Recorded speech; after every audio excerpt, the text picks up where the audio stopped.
Me, ahora sí.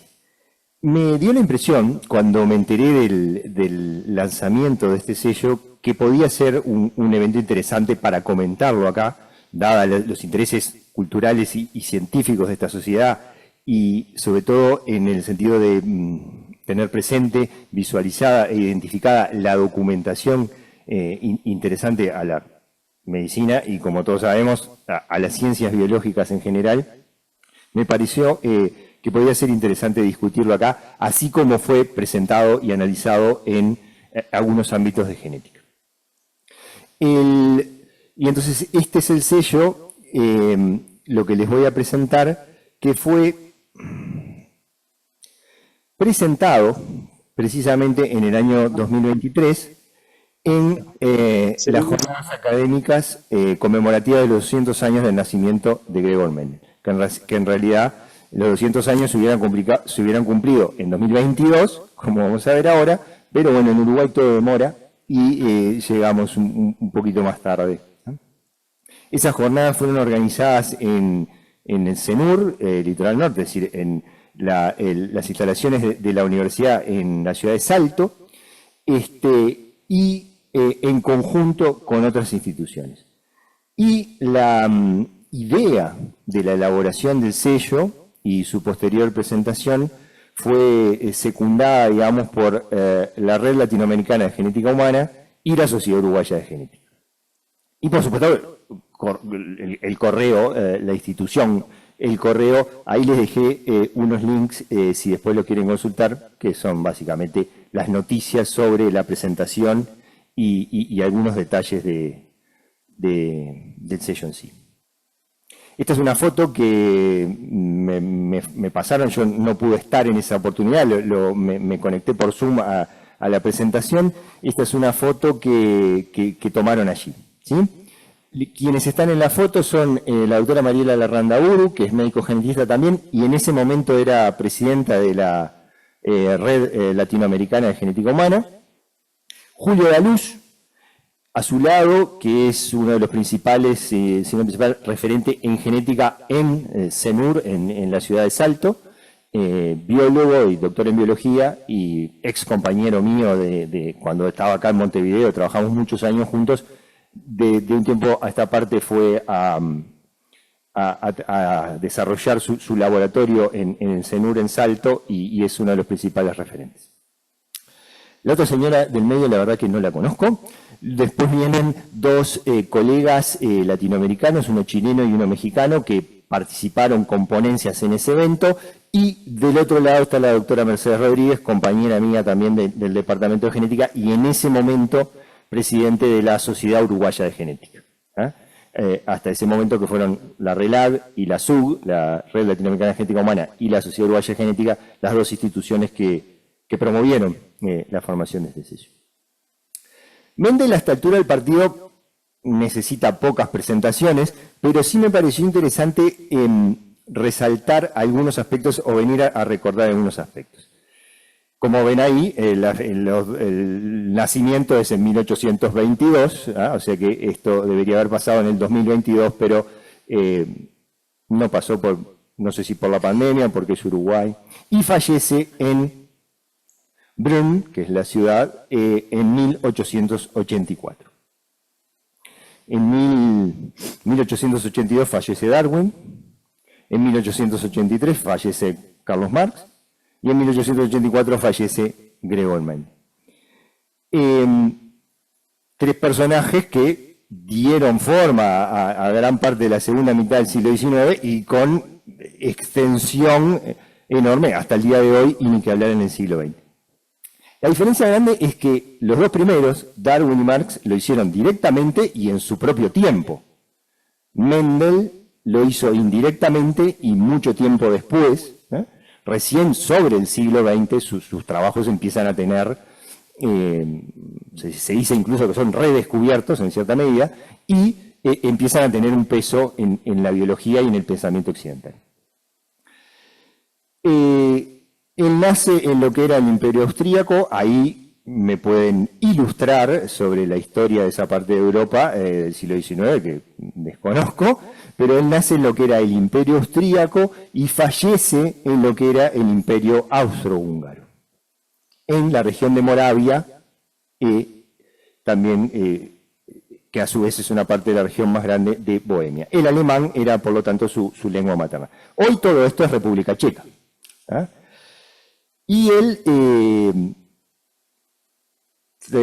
desarrolló su trabajo, tanto su trabajo religioso como biológico, y hasta el fin de sus días en la abadía de Santo Tomás de Brunn, orden de San Agustín, por supuesto, perteneciente a la Iglesia Católica, donde llegó a ser abad desde 1868 al día de su muerte. Previamente, él había estudiado sobre todo en la Universidad de Viena, donde tuvo su formación en física, en matemáticas y en biología, que después usaría para sus trabajos, los cuales publica en el trabajo Experimentos sobre hibridación de plantas.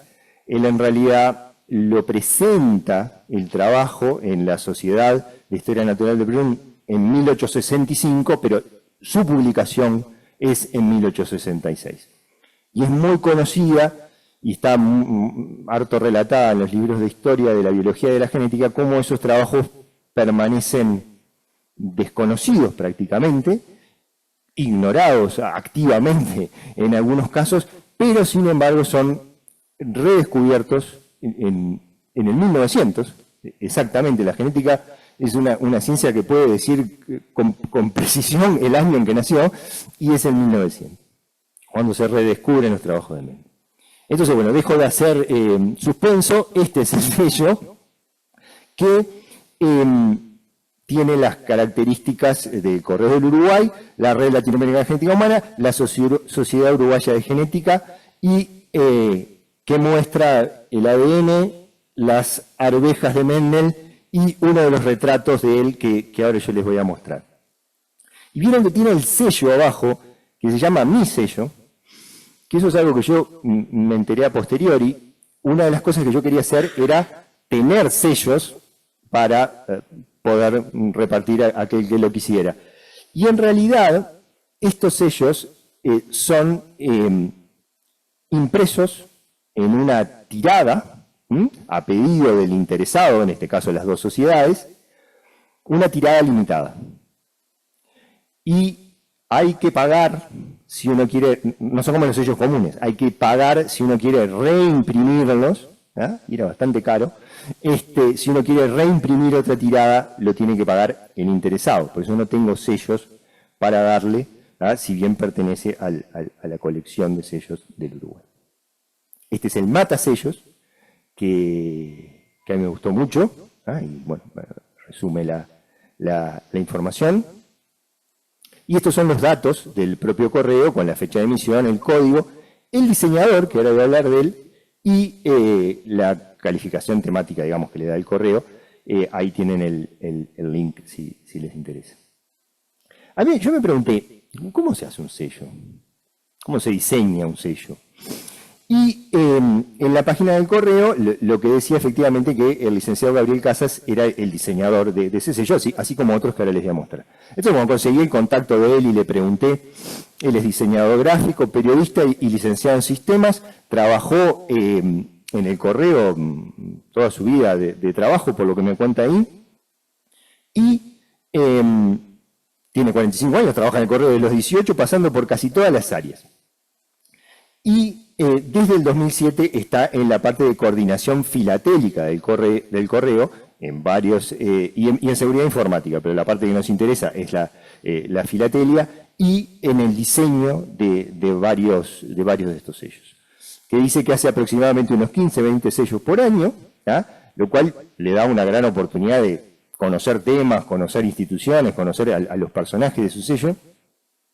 Y entonces dice, intento hablar con el solicitante del sello para conocer la idea o entender el alma del sello, ya que en algo tan pequeño se tiene que poder comunicar, conmemorar y gustar en no más de 2 golpes de vista, ya que no hay mucho margen de tamaño, lo que lo vuelve un reto interesante.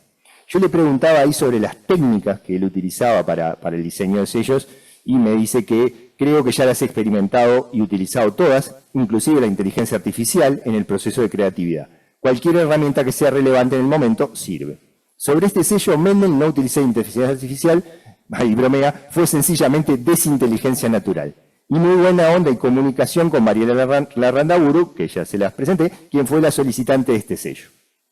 Sobre si he hecho otros sellos de tema de ciencias, sí, varios. Particularmente este año hice el sello conmemorativo de los 250 años de Aimé Bonpland que analizamos acá. Esta es una de las fotos de Mendel. Mendel es el segundo, empezando allá arriba, con el resto de sus compañeros de la abadía. Esta es cerca de 1860, estas son otras dos fotos clásicas de Mendel, 1862 y 1860, que es la que efectivamente se toma como base para el sello en ese retraso. No lo pude definir con exactitud, pero yo creo que estas tres son las tres fotos que hay de Mendel, y no hay más. Y la última de él mayor es la que se usa para el diseño del sello, que acá se los muestro de nuevo para que comparen con el último retrato de Mendel 4 años antes de morir. Hay muchos sellos emitidos en el mundo en recordación de Mendel. En este trabajo, que les pongo la cita ahí, se reúnen todos a los que había esa fecha, que es relativamente reciente. Y hay muchos también sellos vinculados a temas de la genética, ¿no? El ADN y la estructura del ADN es como el más recurrente, digamos, pero varias personalidades de la genética en todo el mundo, además de Mendel, han tenido, sobre todo la genética molecular, más acá en el tiempo, han tenido sus sellos. Y ya que estaba, biché rápidamente algunos otros sellos vinculados a las ciencias biológicas emitidos por el Correo Uruguayo. Aquellos que están disponibles online, ¿sí?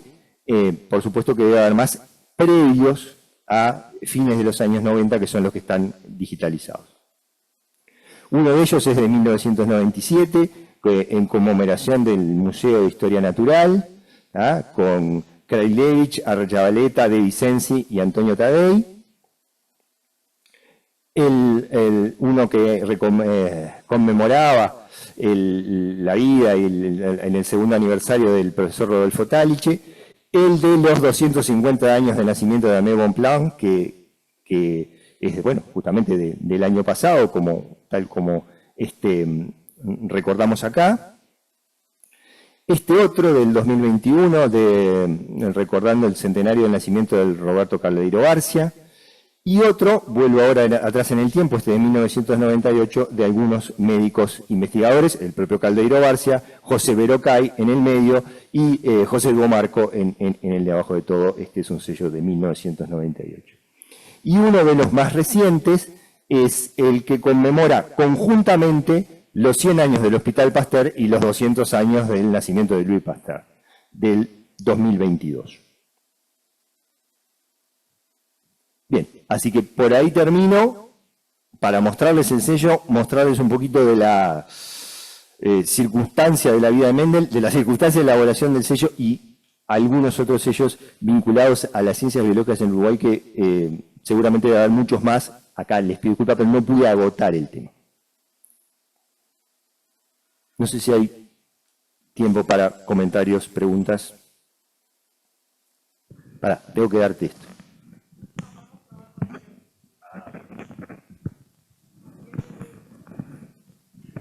Acá. Muchas gracias. Muchas gracias, Víctor. Muy interesante tu presentación. No sé si hay alguna pregunta. Yo quisiera hacer una. Bueno, la hago primero y te paso después. Tengo curiosidad de aclarar bien las circunstancias en que Mendel, desconocido, accedió al mundo de la ciencia y es famoso hoy día. Sí, son circunstancias muy interesantes, por lo menos por 3 motivos.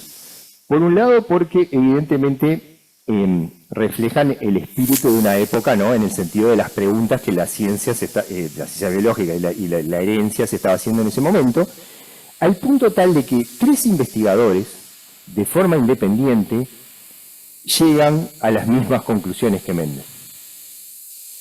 Y llegan a las mismas conclusiones que Mendel. En segundo lugar, los tres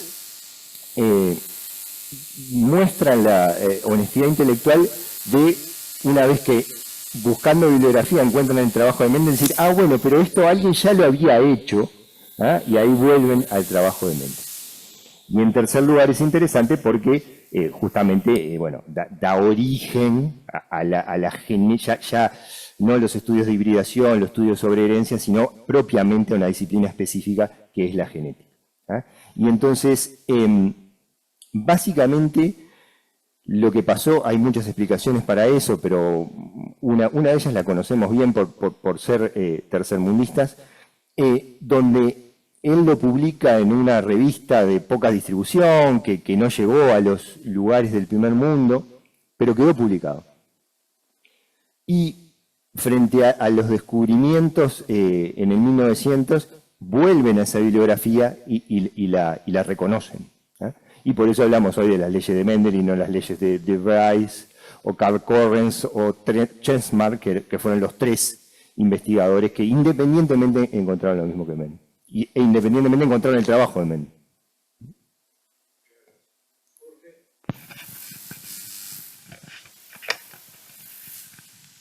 Sí, ¿se oye? Sí. Sí, mira, capaz que te voy a comprometer un poco. Me voy a atrever a pensar lo siguiente. Claro, tú hablaste del sello como correspondía, pero a mí me parece que podría ser interesante tener alguna reunión en la cual se hablara de la obra científica de Mendel con más detalle. Capaz que estamos a tiempo y además como esto es Uruguay y entonces nos podemos atrasar 1 o 2 años o varios años porque merece ser examinada en una reunión la obra de Mendel. Ahí tú tocaste, por ejemplo, bueno, habría muchísimos puntos, yo no me voy a extender, ¿no? Pero la coincidencia entre la vida de Mendel y de Darwin, la coincidencia en el tiempo, pero nunca se encontraron en algún boliche para conversar. Exactamente. ¿De qué habrían hablado esos dos si se encontraran en un boliche? Y a mí alguna vez se me ocurrió pensar, te estoy dando un material así como para que tú te entusiasmes en otra oportunidad, ¿no? Otro que habría estado en ese boliche sería Claude Bernard, que también es contemporáneo. Fíjate que Claude Bernard le habría dicho a Darwin, y claro que es bueno hacer experimentos con animales, porque bueno, no me extiendo, ¿no?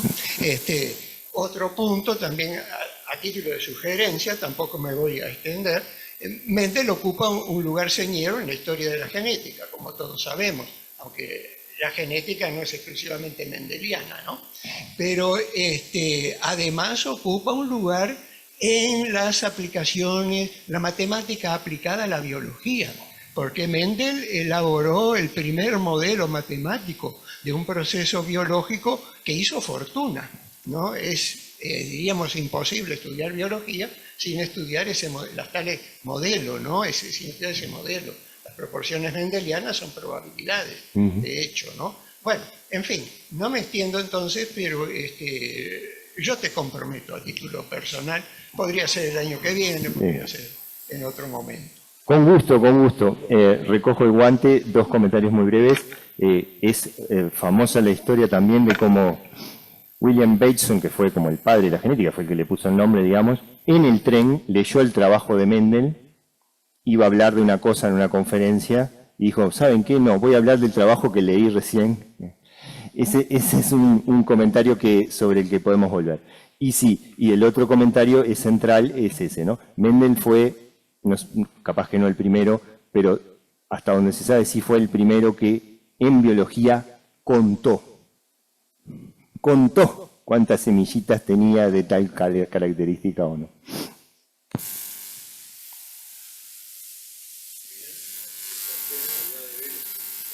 Ya, sí. Un comentario solamente, agradecer lo traído acá del sello conmemorativo de Mendel, pero particularmente comentario hace a lo que es la filatelia, porque el correo tiene la disposición de hacer emisiones de sellos conmemorativos en aniversarios redondos, o sea, en los centenarios. O sea, me llamó la atención lo de Taliche, porque Taliche cumplió 100 años y se murió 2 años después le hicieron el sello.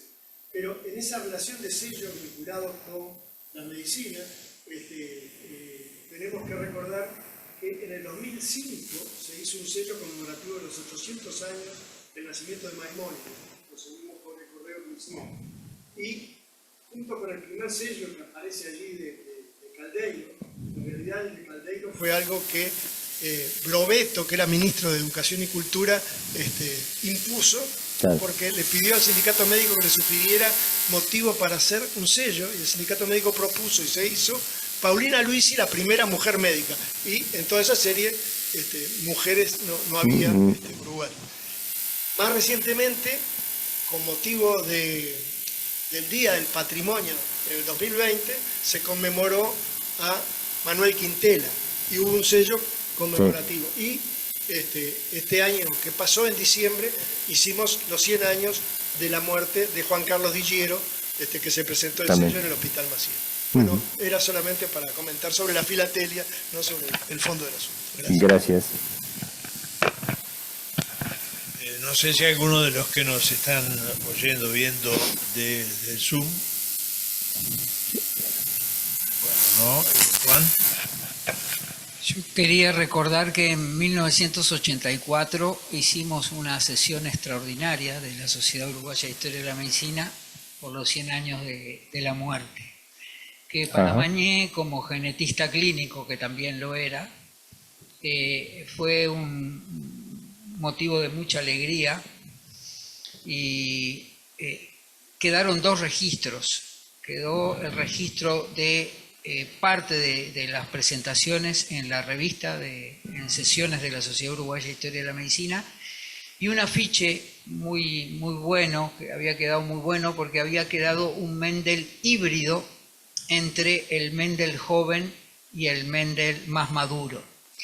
Fue espontáneo eso. Al pedirle al artista, que era mi hermano Javier, que hiciera un retrato a lápiz, y le pasamos las fotocopias de esos 2 retratos que los sacábamos de revistas en aquel momento, salió la sorpresa de que él espontáneamente, o tal vez conscientemente, es un afiche que no nos quedan ejemplares.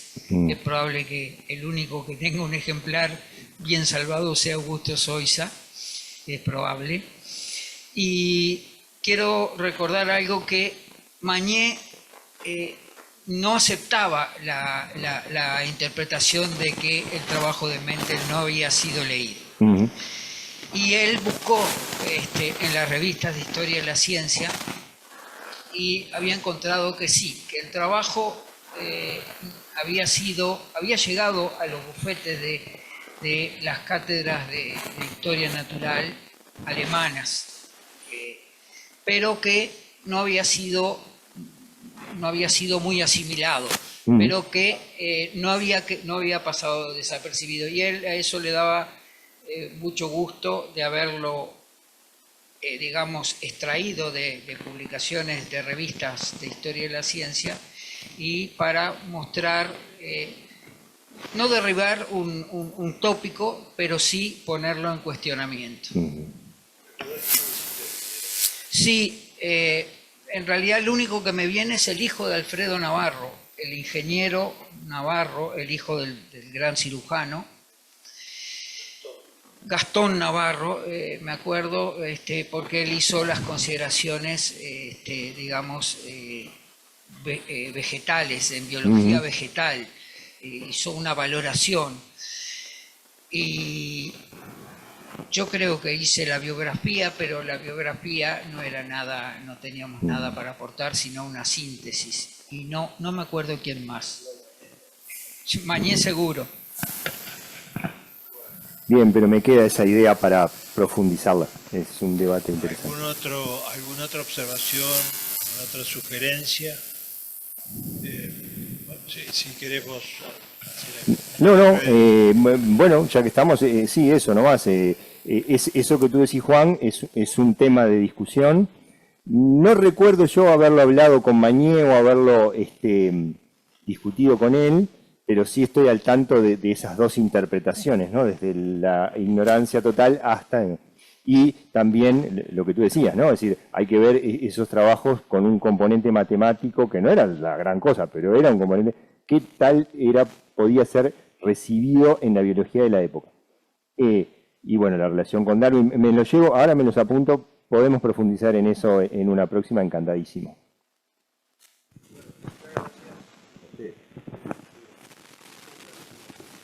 Hay que ver. Pasamos entonces al tema central de que se va a ocupar el doctor Alberto Piñeiro, y que es un bosquejo biográfico del doctor Francisco Imhoff. ¿Qué quedas? Bien.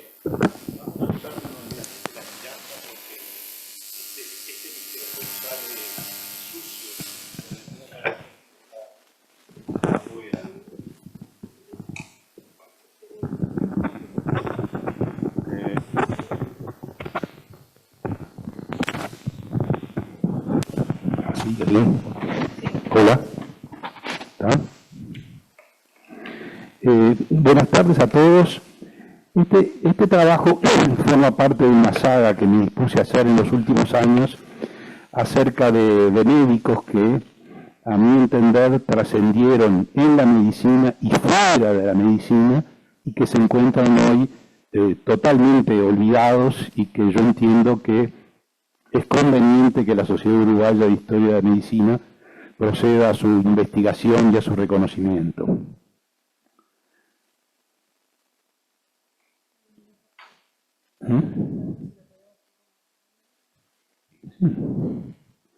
¿Y por qué no aparece? Ah, bien.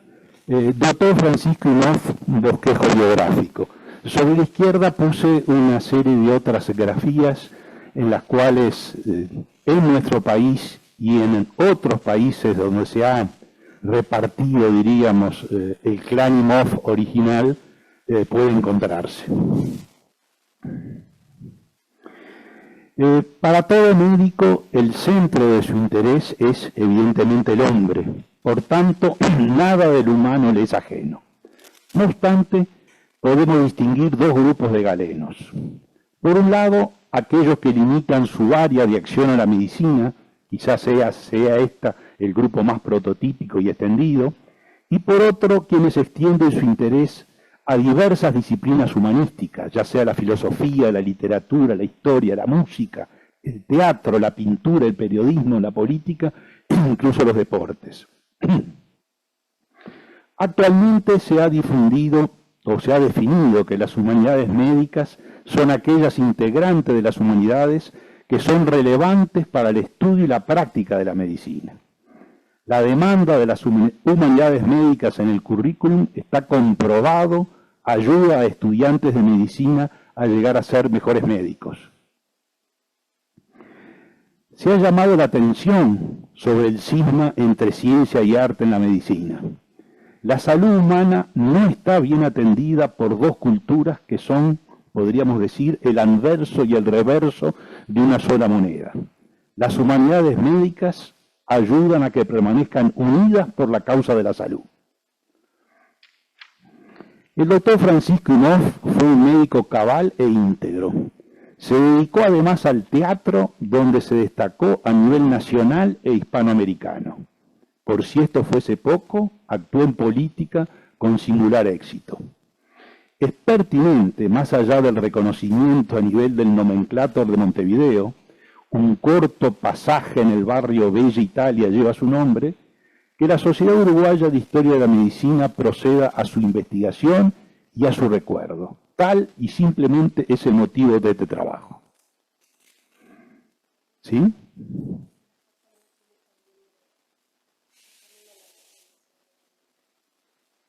Sí.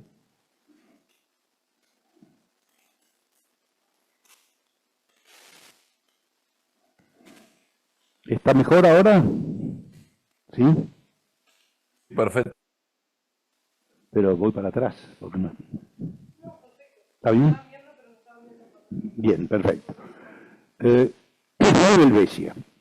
Francisco Knopf nació en la colonia suiza de Nueva Helvecia el 8 de julio de 1879, no en el año 1880 como lo señalan los escasos trabajos al respecto.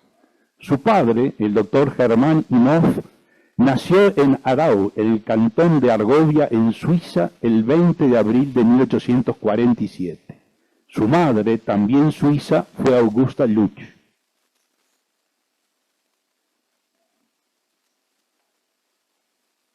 ¿Por qué no cambia? No me cambia.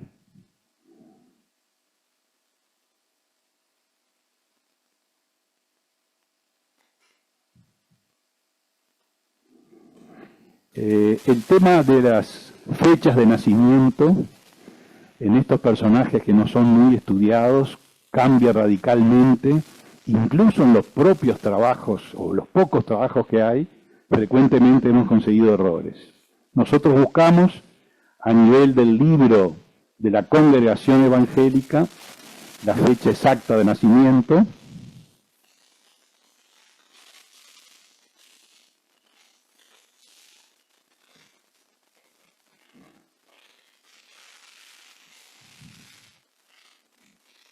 ¿Qué pasa?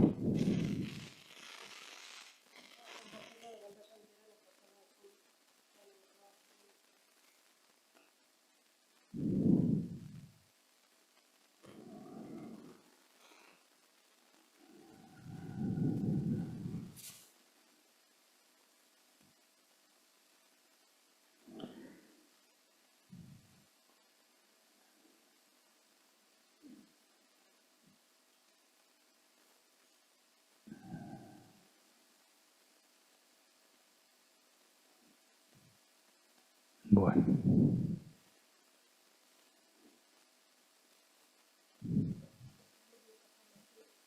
¿Cómo?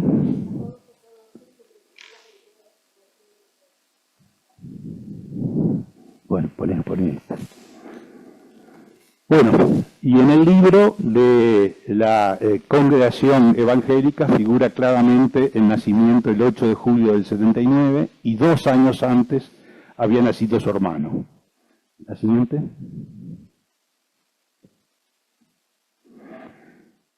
Acá trajimos la representación de lo que es el cantón de Argovia con la ciudad donde nació.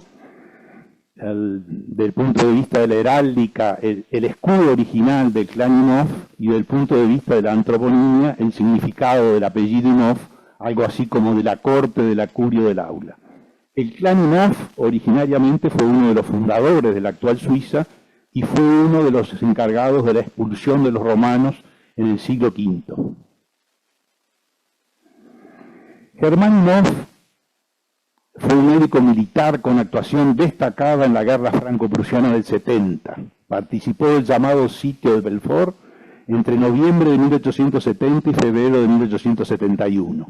Finalizado el conflicto bélico, viajó al Río de la Plata y se instaló en Nueva Helvecia a fines de 1871. Fue uno de los primeros médicos de la región y, a pesar de no tener su reválida, pudo ejercer su profesión gracias a las gestiones emprendidas en Montevideo por su amigo el doctor Karl Brendel, en esa época ya toda una autoridad en el ámbito sanitario.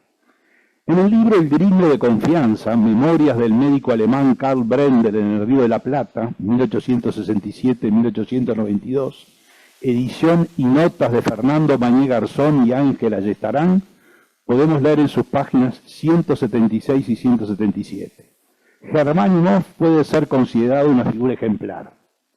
Nacido en Argovia, actuó como médico militar suizo atendiendo a las derrotadas tropas francesas que, hambrientas, desoladas y enfermas, formaron el ejército del general Bourbaki, que, a fin de no caer en manos de los prusianos, se internaron en el territorio helvético en 1871. Ese mismo año emigró al Uruguay y pasó a residir en Nueva Helvecia, volcándose con abnegación a prodigar sus servicios desde la Nobel Sociedad de Socorros Mutuos. Sin embargo, no registró su título de cirujano hasta el 22 de diciembre del año 1876. El diario Helvecia, fundado en 1914, primer medio de prensa de Nueva Helvecia, le dedicó un excelente artículo el 2 de octubre del 2020 que tituló La medicina en los inicios de la colonia suiza Nueva Helvecia, vida y trayectoria del doctor Germán Imhoff.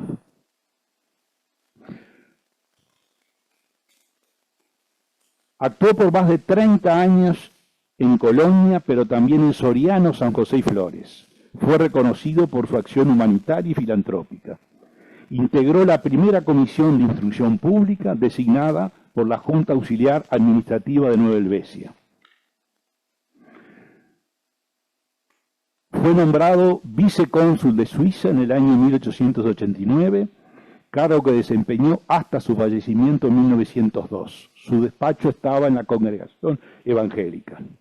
La colonia suiza Nueva Helvecia fue fundada en el siglo XIX por colonos suizos, alemanes, alsacianos, tiroleses y austríacos. Jugó rol fundamental la Sociedad Agrícola del Rosario Oriental, una asociación de capitalistas que tenían una fuerte presencia en los escenarios políticos y sociales del Uruguay de entonces. Esta sociedad se propuso traer inmigrantes para incorporar la agricultura al país.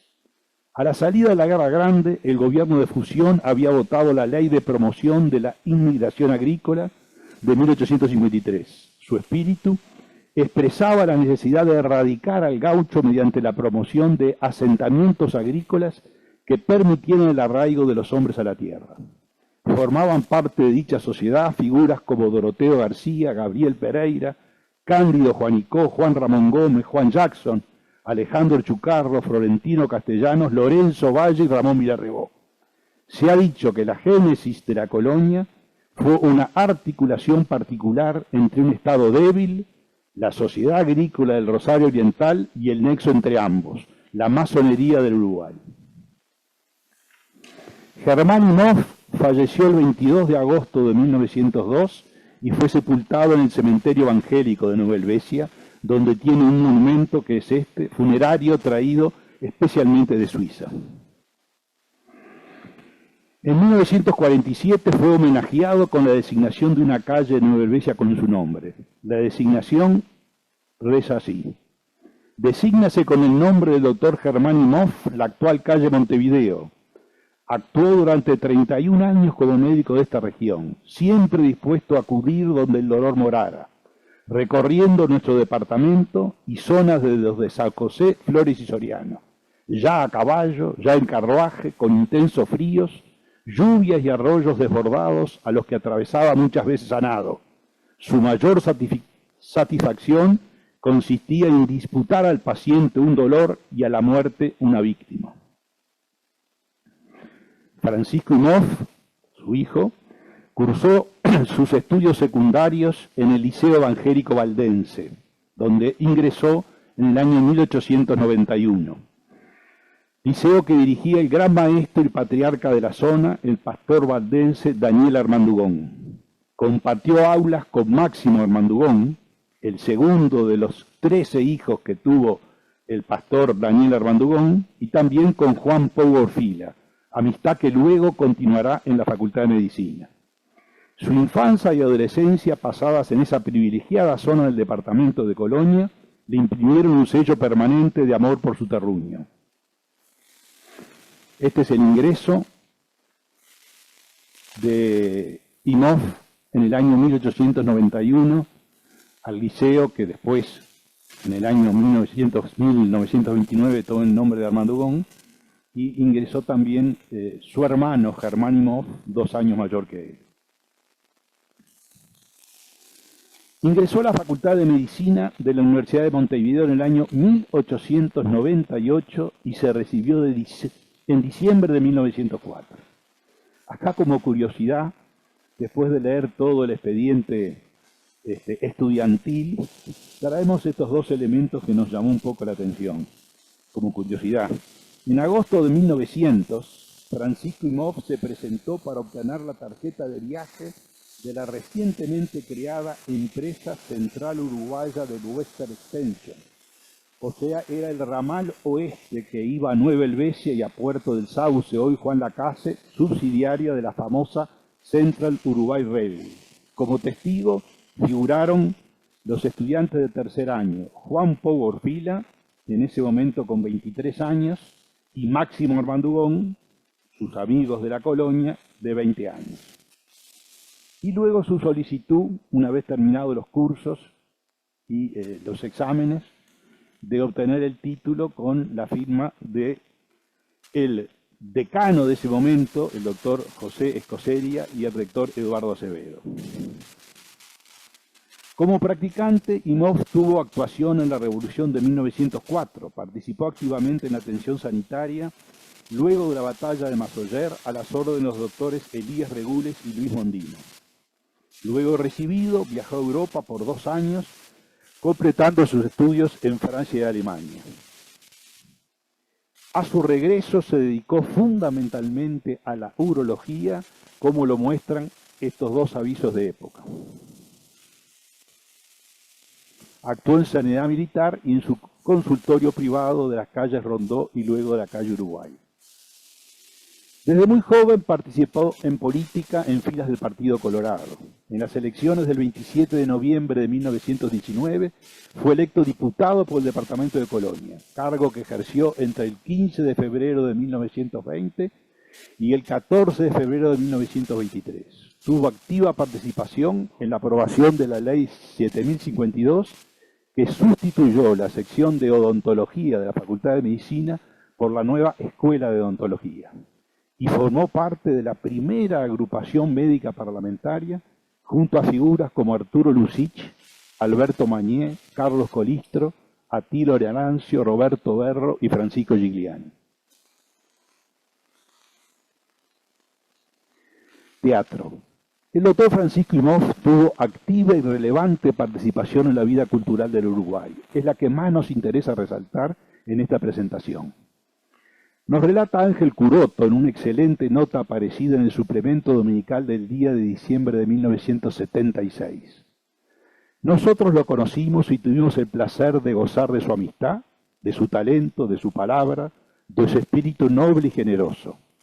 En las horas de reposo que le robaba a sus intensas tareas médicas, Francisco Imhoff se refugiaba en el rincón de los amigos para hablar de temas ajenos a lo de su vida normal, o sea, de arte, de literatura, de música y de pintura. Contaba para ello con la peña del Club Uruguay, a la que asistían Carlos María Parando, Julio Raín Mendilauzu, José Guillermo Antuña, Carlos César Lenzi, Agustín Minelli, Carlos María Vallejo, entre otros, o almorzando en el Hotel La Nata con su amigo Pablo Blanco Acevedo y con Carlos María Principali. O si no, se refugiaba frecuentemente en la quinta de su gran amigo, el pintor Pedro Valario Viale. Fue en ese ámbito cultural que Imhoff fue cultivando y alimentando su sueño y una nueva y fuerte vocación que ya no abandonará el teatro. Serio, callado, observador, en ocasiones introvertido, en sus noches de aislamiento en Montevideo o en su colonia suiza, donde volvía con frecuencia, comenzó a escribir para el teatro y pronto llegaron sus éxitos. Media docena de títulos, algunos de alto valor, prestigiaron su labor dramática. Salvo el himno a la vida, inédita, las otras 5 fueron editadas y 4 de ellas llegaron a representarse con singular éxito. Su primer estreno fue el drama gaucho Sangre de Hermanos. Se trata de la tragedia que sacudió tantas veces a nuestro país en etapas revolucionarias, llenándolo de dolor y de sangre. Imhoff conoció de cerca el dolor y la tragedia, ya que participó en la Revolución de 1904, en especial luego de la batalla de Massoyer, como practicante de medicina en ese momento en los servicios de sanidad militar.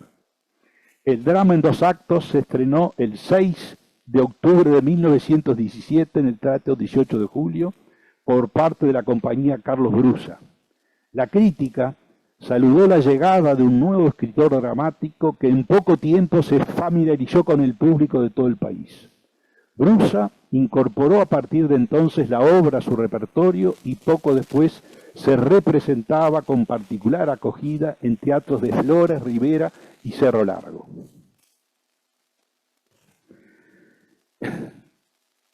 Siendo un gran humanista, su teatro fue social y de tesis, estilo Jacinto Benavente, de quien fue su alumno.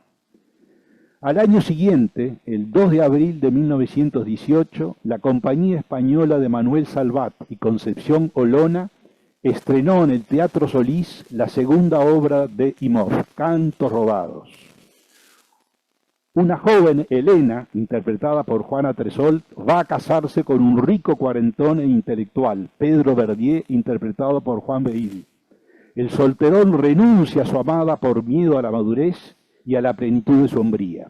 Resaltan los conflictos de la alta sociedad de la época. Luego de asistir a la obra, su amiga María Eugenia Bá Ferreira le envió la siguiente crítica.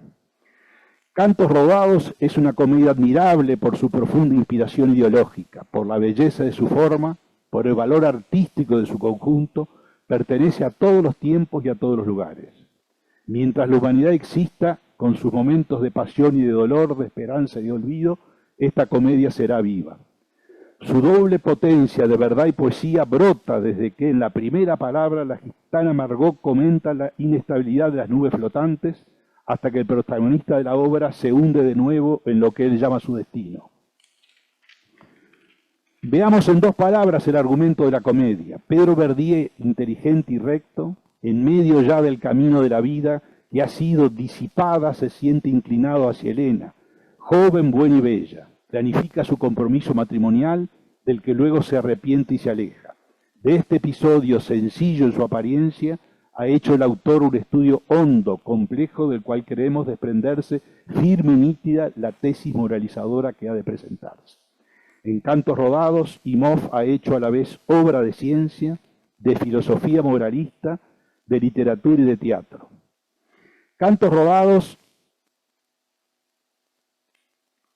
se convirtió en un éxito rotundo y fue su obra más representada, no solamente en el Río de la Plata, sino también en Chile, Brasil y Paraguay.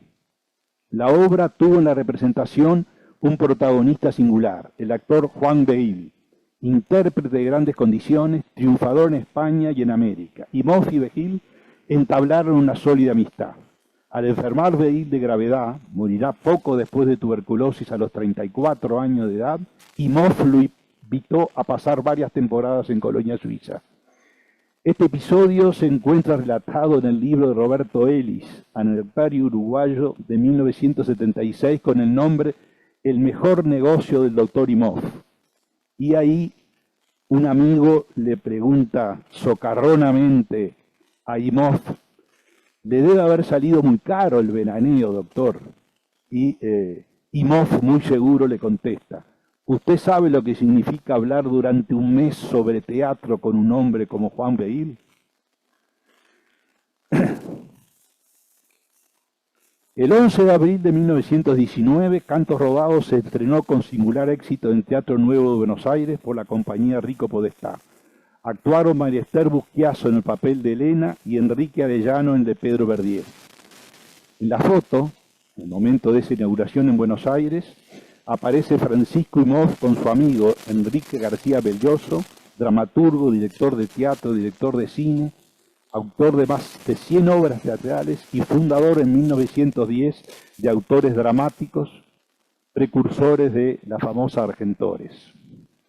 Posteriormente, Cantos Robados fue representado en 1937 por la Compañía Nacional de Comedias en el Teatro Urquiza y el 8 de abril de 1950, la Comedia Nacional, en su cuarta temporada oficial, había sido fundada en 1947 por Justino Zavala Muniz, incorporó Cantos Robados a su selecta lista de presentaciones.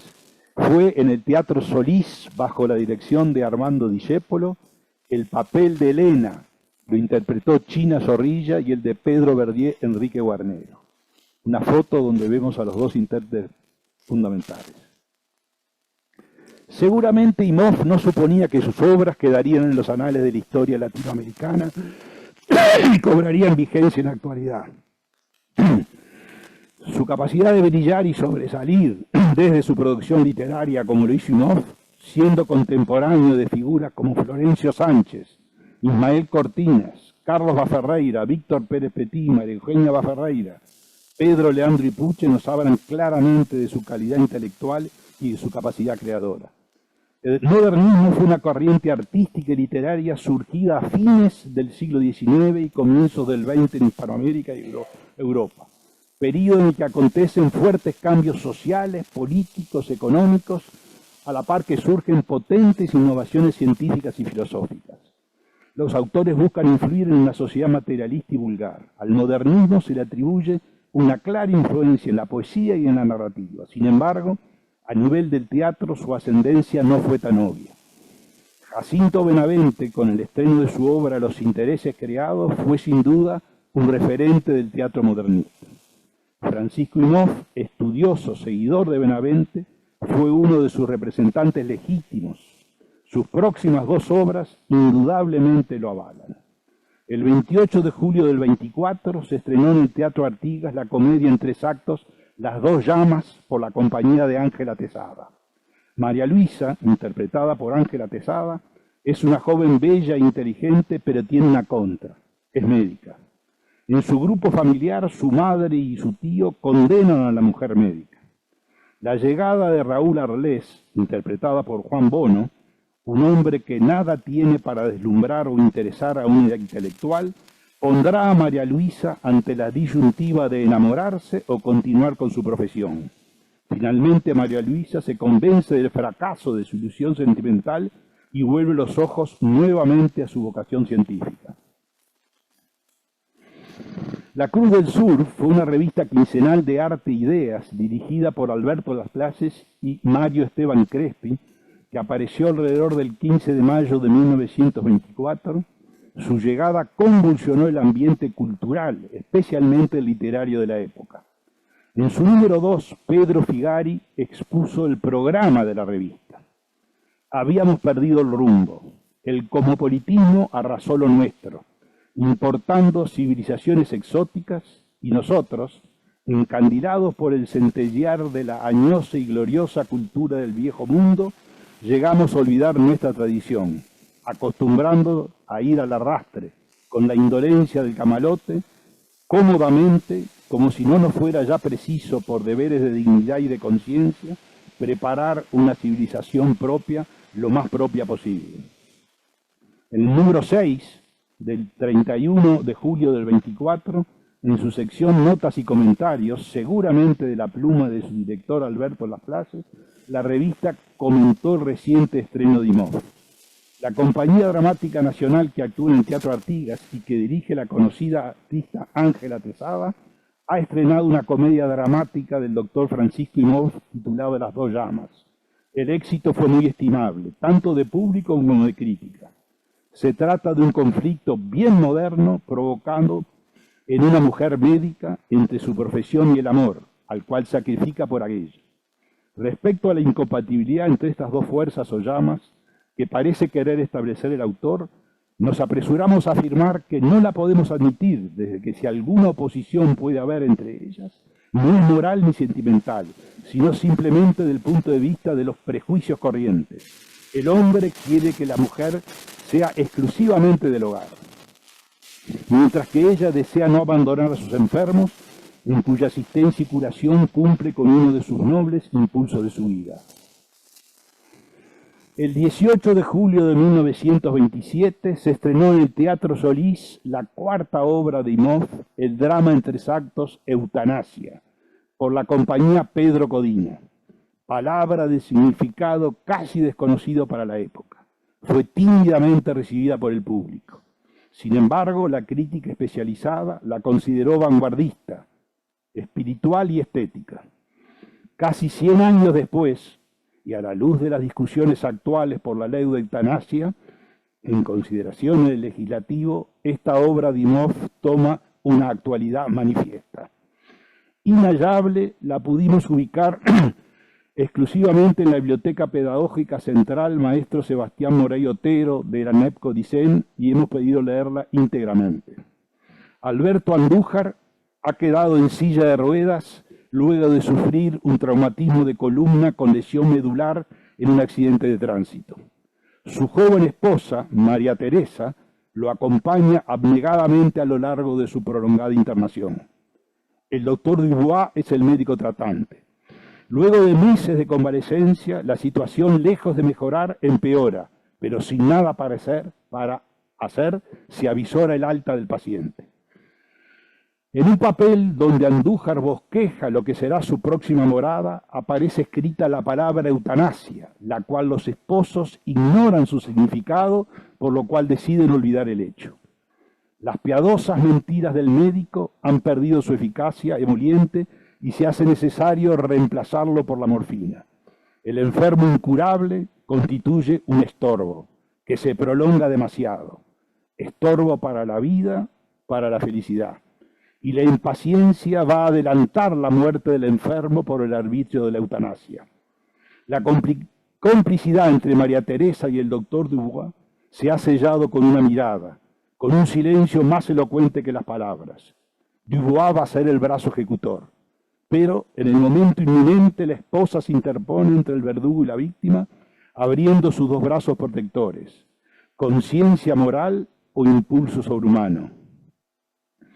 En los comentarios de la obra, que fueron muchos, Alberto Las-Places, quizás el crítico más importante de la época, escribió en el día de la tarde del 22 de julio de 1927. A propósito de eutanasia, carta abierta al doctor Francisco Imhoff. Su obra no solo representa el primer ensayo realizado entre nosotros de teatro moderno, encarrilado en las preocupaciones triunfantes de la hora, sino también un ensayo feliz del que usted y nuestro teatro tienen que enorgullecerse. Su eutanasia está orientada en esa corriente que es la más rica de todas en sugestiones y posibilidades. La palabra eutanasia, representativa de una idea fuerza o una idea motor, nace inconscientemente en el cerebro del doctor Dubois cuando comienza a surgir en él un amor al cual se le atraviesa un obstáculo fundamental. Esa idea, mucho antes de manifestarse en actos, mueve a todos los personajes en un sentido único sin que ninguno de ellos se dé cuenta de lo que sucede. Ahí está toda la obra. Todo lo demás es accesorio y no tiene importancia. Poco a poco, a medida que el tiempo transcurre y la dolencia se agrava, hasta ser inminente el desenlace fatal, que la mujer heroica y adicta con su sistema nervioso derrotado por 8 meses de lucha continua y sin resultado, llega a los límites del quebrantamiento. La idea de la eutanasia salvadora envuelve a todos los protagonistas como una bruma pegajosa y asfixiante de la que ya no es posible liberarse.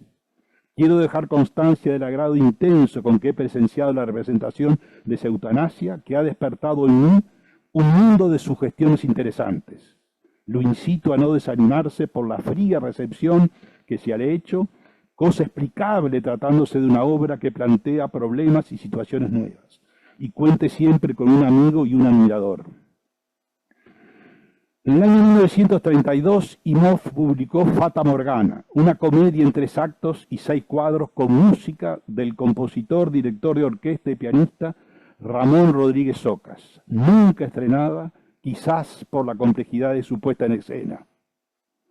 La obra está dedicada a la memoria de Edmundo Lámez, lavapisos y marqués de las Cabriolas en los Carvavanes montevideanos entre 1905 y 1931, en que murió en el Hospital Maciel. El leitmotiv de la comedia, muy significativo y escrito por el propio Imhoff, es: la vida es una ilusión eternamente renovada. Lo que logramos realizar es solo la caricatura de esta ilusión. Sus 3 actos desarrollan la historia de Silvio, desde que es un estudiante enamorado de Aglea y vende todas sus pertenencias, libros inclusive, para ofrecer en carnaval una gran fiesta a sus amigos. En la fiesta se hace presente el diablo disfrazado de mandarín, y cuando muestra a Silvio su destino, este pacta con él, contrayendo una deuda que se cobrará 30 años después. En un pasaje del primer acto le preguntan a Silvio: Silvio, no es posible, tú, el estudiante genial, desertar de la universidad, la fuente eterna, el alma mater. Y Silvio responde con una confesión que seguramente atormentaba a Imhoff: la universidad, alma mater, debiera serlo y no lo es. Debiera ser radiante antorcha y es un triste faro. Debiera inflamar hasta el delirio nuestros entusiasmos juveniles y los ahoga. debiera agigantar nuestros cerebros y los atrofia, debiera caldear nuestros corazones y los hiela. Fabrica profesionales en vez de crear apóstoles, y apóstoles es lo que necesita la humanidad enferma que ya no sabe reír. Sin duda, con autores como Imhoff, se fue escribiendo la historia del teatro independiente. La actividad cultural de Francisco Imhoff se extendió también a otros aspectos de la vida nacional, como la crítica teatral y la labor societaria de los autores. Fue un activo dirigente de la Sociedad Uruguaya de Autores, fundada en el año 1917, que fue la precursora de Agado.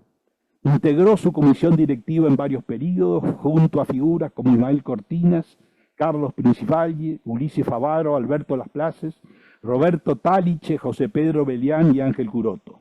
En sus últimos años, aquejado ya de la dolencia pulmonar que lo llevará a la muerte, ejerció la crítica teatral en el diario La Razón y cumplió tareas de asesoramiento artístico e intelectual en el SOC. Aquí vemos una foto del año 1926 en ocasión de la recepción en su Sociedad Uruguaya de Autores del gran dramaturgo, político y periodista y académico español Manuel Linares Rivas. Y ahí vemos sentados de izquierda a derecha a Francisco Imhoff, a Manuel Linares Rivas y al general Edgardo Ubaldo Yenta. Y parados el secretario de Linares, Héctor Gandós Calengo, Carlos María Principalle y Bernardo Quevedo. Francisco Imhoff falleció el 11 de octubre de 1937 y fue sepultado en el cementerio británico. Le sobrevivieron su hija Olga, su madre Augusta, sus hermanas Elvira, Elsa, Margarita y Alicia, 3 de ellas en el exterior, y su hermano Germán.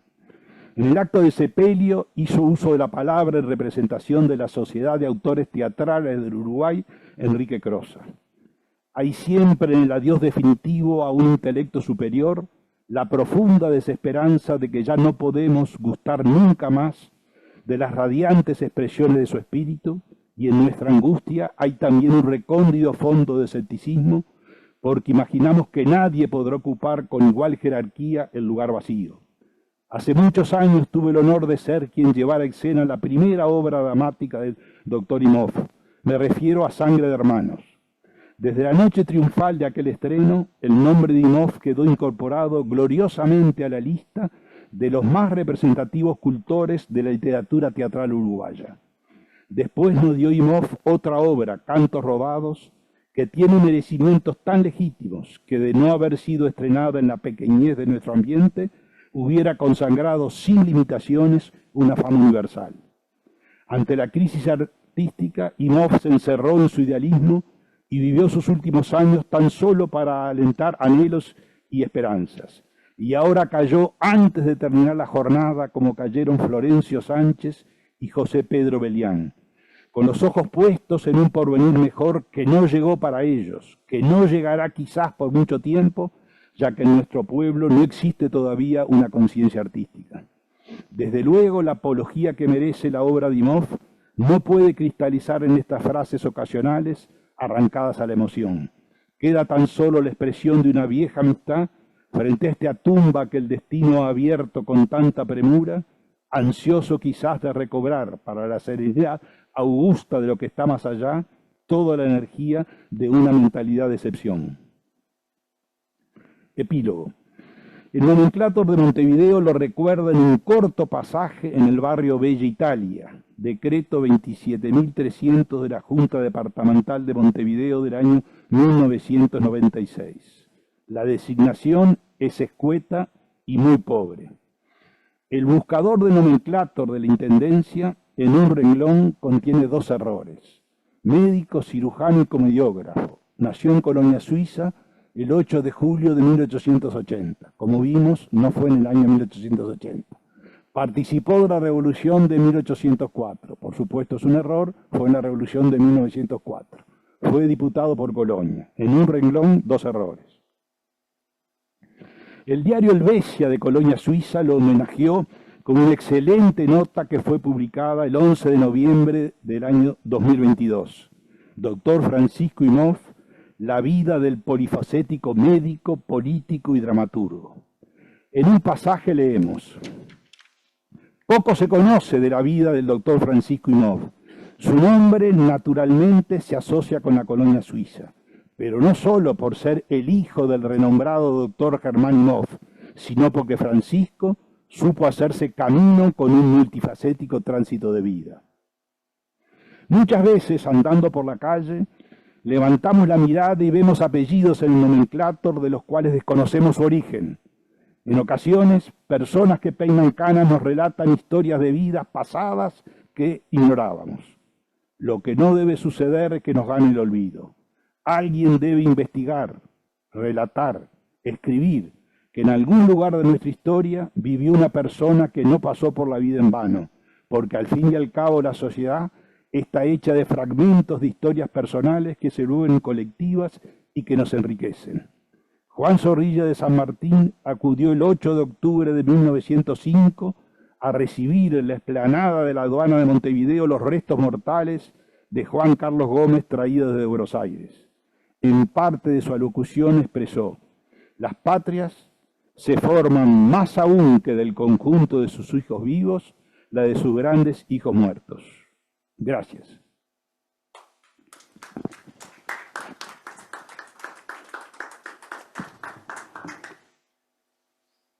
Muchas gracias, doctor Piñeiro. Muy buena, como siempre, la exposición. Sí, y lo habíamos sentido nombrar cuando hablábamos del Liceo Valdense, del Liceo Valdense, pero no teníamos los datos así tan exactos y en tanta cantidad que tú nos has brindado. Quisiera saber si hay algún comentario o complemento a lo que se ha dicho. No veo. ¿Sí? Priscila. Bueno, gracias. Es una reflexión que si en vez de ser Francisco hubiera sido Francisca, nos hubiéramos enterado mucho antes del obituario que el Señor se casó, que el Señor tuvo una hija, porque si hubiera sido una mujer, hubiera habido una reflexión con respecto a su situación matrimonial y a su situación de haber tenido hijos. Pero como es un hombre, no nos enteramos. Nada más que esa reflexión.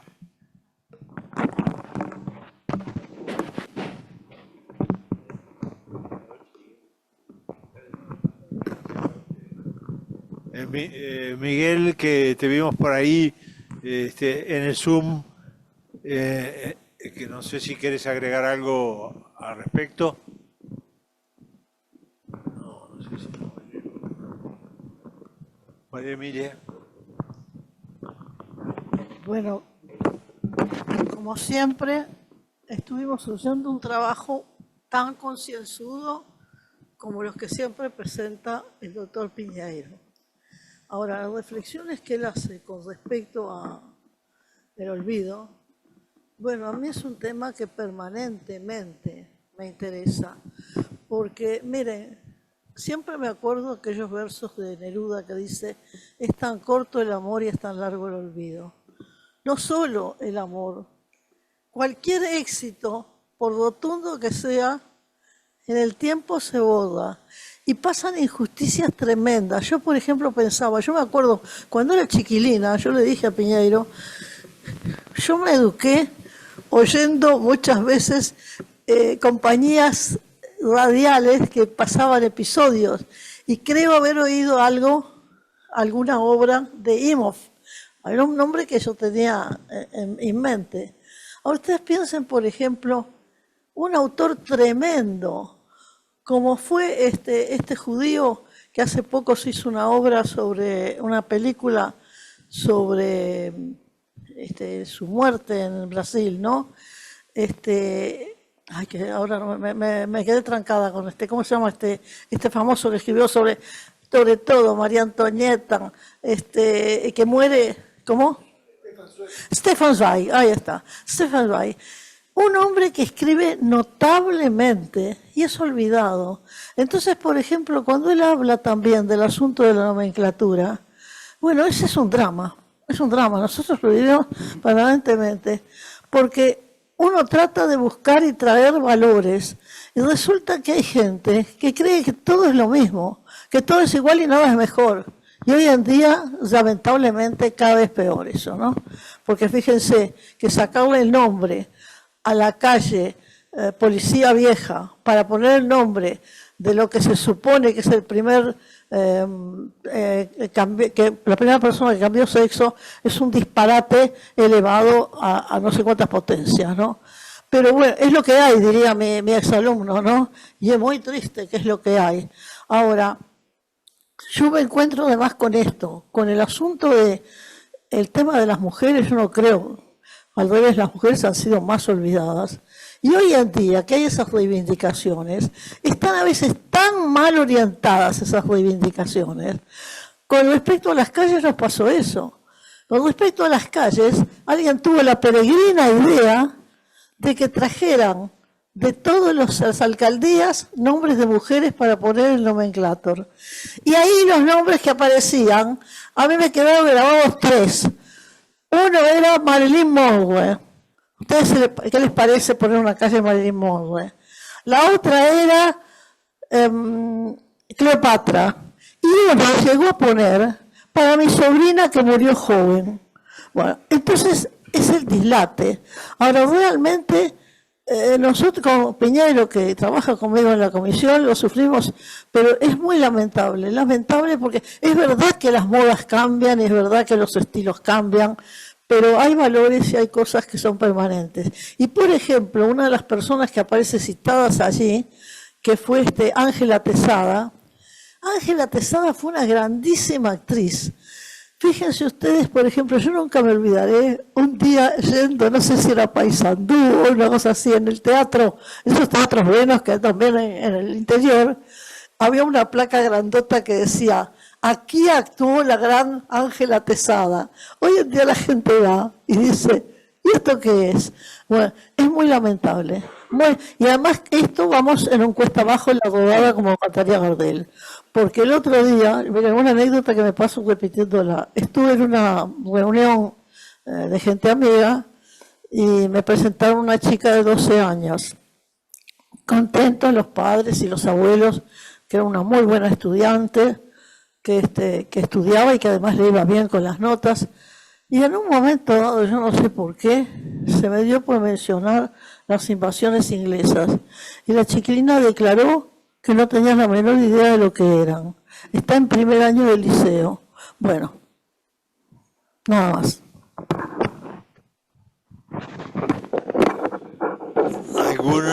Ahora veo que Miguel Cherro está ahí porque recién estábamos reclamando sus opiniones y no contestaba. Quizá no nos oía. Miguel. Sí, gracias Ricardo, gracias. Muy buenas tardes. No se oye, debe tener... ¿No se oye? Ahora. A ver. ¿Se oye ahora? Sí, se oye. Sí, bueno. Bueno, muchas gracias Ricardo. En primer lugar agradezco la invitación de Alberto. Yo no concurro a las reuniones de la Sociedad Uruguaya de Historia de la Medicina, cuya gestión valoro desde los comienzos en pediatría con el gran maestro Fernando Mañé Garzón. No acompaño permanentemente la gran labor de esta sociedad por razones de tiempo, porque otras ocupaciones me distraen. Así que me disculpo por mi exigua presencia. Quiero felicitar, en primer lugar, a Víctor Raggio, cuyo nombre y apellido me recuerdan al querido compañero Víctor Raggio, con quien entramos juntos a facultad y con quien nos encontramos en los últimos años en AUDEP. Supongo que sos el hijo de Víctor, así que felicitaciones por tu presentación. Con respecto a la presentación de Alberto, cuya calidad para los trabajos que realiza reconozco siempre. Debo decir que sabía de los doctores Simov por una anécdota que les voy a transmitir después, pero y sabía de la seriedad con que Alberto encara las presentaciones y también lo felicito por la presentación de hoy. Lo que yo quería transmitir como anécdota es que desde pequeño iba con mi abuela paterna los primeros de agosto a la casa de los Gugelmeyer, porque la actual dueña del Parque Imhoff es una descendiente de los Gugelmeyer. Yo iba con mi abuela desde pequeño. Cuando fui más grande, la llevaba en el auto. Y mi abuela tenía una prima que estaba casada con un Gugelmeyer, y esas cosas de gente mayor. Habían hecho un pacto. La que muriera primero de las dos primas iba a ser enterrada en el panteón que le correspondiera. Pero cuando se muriera la segunda, la que había sido enterrada en un panteón tenía que ir al panteón de la otra. Ergo, mi abuela paterna está enterrada en un panteón del cementerio de Colonia, Suiza, y yo estuve un mes, cuando era estudiante, durmiendo con la urna en la cual estaban los restos de mi abuela, porque el panteón de Colonia, Suiza, había sido abierto recientemente y no se podía volver a abrir. Y con muchísimo amor y con muchísimo respeto, llevé la urna de mi abuela para ser enterrada en Colonia, Suiza, junto a su querida prima, la dueña del Parque Imhoff en aquel momento. Bueno, perdonen por la anécdota, pero para mí es un recuerdo muy cálido. Muchas gracias, Miguel. Como siempre, tus intervenciones nos enriquecen, y más tratándose de algo personal que, bueno, se ve que lo has vivido y lo has sentido profundamente. ¿Alguien más quiere? Sí, Augusto, segundo. Gracias, Alberto, por la presentación tan minuciosa. Es una pregunta. Yo la única referencia que tenía previa a este apellido vinculado con la medicina proviene de la época en que teníamos clases de higiene y medicina preventiva en el Instituto de Higiene, y nos hablaron del tanque Imhoff, una suerte de artilugio de sedimentación y depuración de aguas residuales. Supongo que habrá sido una obra del padre, porque por la referencia que tú mencionaste, ¿no? No tenés conocimiento. A ver, ¿vos sí? A ver, parece que... Juan, por favor. No, yo lo puedo contestar porque el primer tanque Imhoff que llegó al Uruguay se colocó en el Sambois, en la colonia de convalecientes Gustavo Sambois, que había sido inaugurada en el 28. Y nuestro querido compañero de la sociedad, José María Ferrari Gouchal, decía que ese tanque Imhoff había sido realmente muy salutífero, porque no permitió que en el barrio nunca se difundiera la fiebre tifoidea. Y ese es un ingeniero, el que creó el tanque es un ingeniero suizo que preparó la tecnología del tanque Imhoff, que tiene una serie de decantaciones diferentes que todavía se utiliza. La OCE tiene más de un tanque Imhoff en uso hoy día, pero fue un ingeniero suizo que se dedicó a ingeniería sanitaria en la década de 1890 y los primeros años de 1900. El tanque Imhoff debe ser en torno a 1900, puede ser un poquito antes, y no recuerdo su nombre de pila.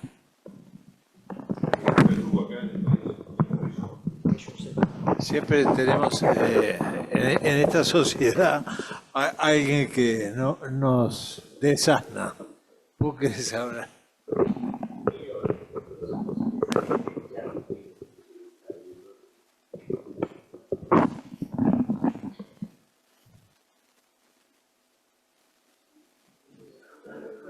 Eso fue al principio.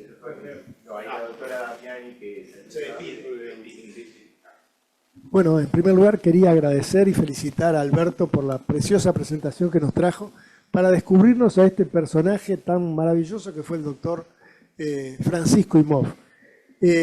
La referencia que yo tenía de Colonia, Suiza, de haber visitado el cementerio evangélico, donde está la tumba que él mostró hace ya muchos años, era de que el padre de Francisco Imhoff, el doctor Hermann Imhoff, fue un médico que tuvo larga actuación en toda esa amplia zona, como bien mencionó Alberto, que no solo abarcó el departamento de Colonia, sino también los departamentos de Soriano, San José y Flores.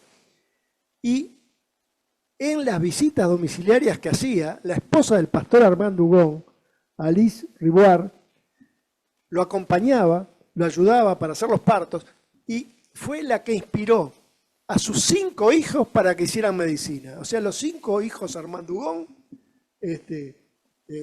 lo hicieron por inspiración de la admiración que sentía su madre por el doctor Hermann Imhoff, padre de Francisco Imhoff. Y esto lo manifestó en un reportaje la doctora Alice Armand Dugón cuando tenía 102 años antes de fallecer a los 105. Bueno, era el recuerdo que quería traer. Gracias.